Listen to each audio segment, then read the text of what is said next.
The purpose of this video is to give you some insight into how teachers think their way through an unseen text. So for this, I'm going to be using the extract from your last test, which is a piece from Stephen King's Salem's Lot. Now keep in mind that the original question you worked on was relating to setting and the effect of setting. So when you're reading through this, you should really only pay attention to that. A lot of other things happen here, and they're worth discussion, but when the question is about setting, you should try and stick to those parameters. And before you even start, it's always worth paying attention to the context clue at the top. It gives you background to the author, it tells you when it was written, and it tells you quite a bit about the novel itself. In this case, this is telling us that this is from a vampire novel. That's important because we bring with that a whole bunch of expectations about the kind of action we're going to get.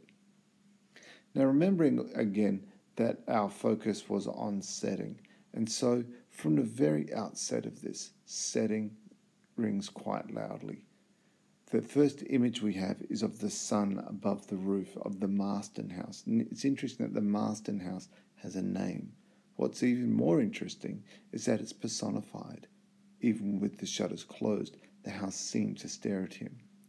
And so here we have the sun going down in a vampire novel. We know that this is set in a graveyard. And we have this house looming over the scene quite ominously. The next thing my attention went to was this part here about the frogs down by the brook had begun to thump. A nightjar was singing in the shadows, and somewhere close by a number of whippoorwills had begun to lift their shrilling call. It's interesting that it's a shrilling call. It's not the description of these birds aren't beautiful birds or anything like that. This is a wildlife that's adding to the sense of fear we have in this graveyard as the sun's going down, with a house staring at it in a vampire novel, with a character digging to open up a coffin. What's then interesting, and whether as a reader or a writer, but this is worth paying attention to, is the willingness of King here to have this tiny paragraph with this 650. It's almost like a bell in the middle of the text here, reminding us that time is passing really quickly, and if our character is caught in this cemetery after dark, he's probably going to die. And indeed, we have our character here interacting with his setting. He says, "What am I doing?" he asked himself. "What in God's name am I doing?" And then following immediately afterwards, we have him saying, "Dark, don't catch me here." We know the implications of this. And the reason we know the implications of this is because we also know it's a vampire novel and what that's going to mean. What I also find particularly interesting is Venus glowed against the breast of the sky.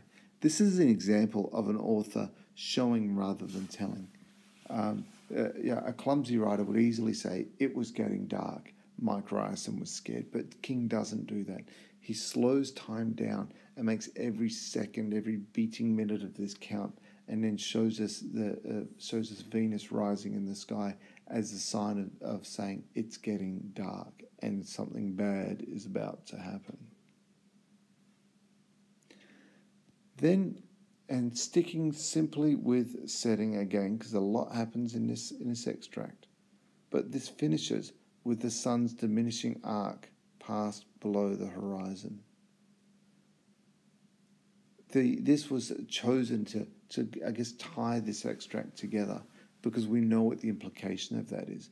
But also, it brings us back to the beginning of the extract where it says, "The sun was above the Marston roof now."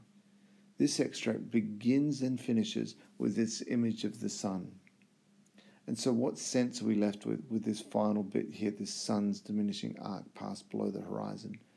We can only guess that this Mike Ryerson, the gravedigger, it will open the coffin, and what he'll see inside is a vampire. And that's drawing on our expectations of the genre and the tension built up by King with his description, with his bringing the setting to life, bringing the setting into this whole passage of building tension in this graveyard.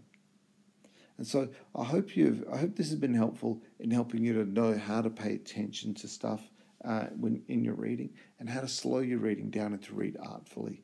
It's a skill that's acquired with practice and patience, and I really encourage you to give it a go in all your reading, because it does make a text really come alive for you. Good luck.